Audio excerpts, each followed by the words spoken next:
D3, isa ng kwarto natatapos. Ayan. Na tiles na.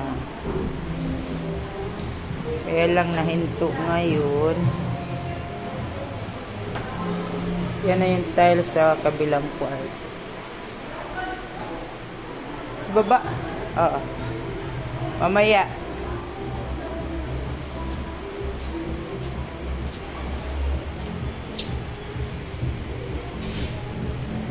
Pa.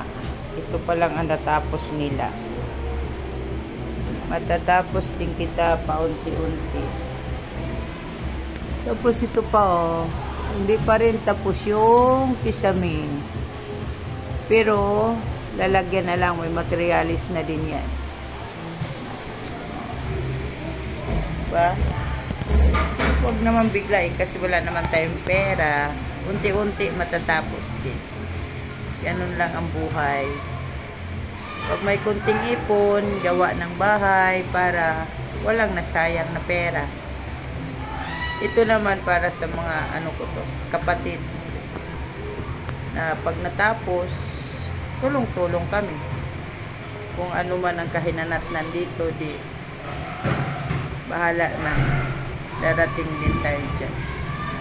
Makaraos din. Thank you Lord sa mga blessing talaga na binigay mo sa akin. At yung mga kapatid ko, tulungan ko sila. Ayan.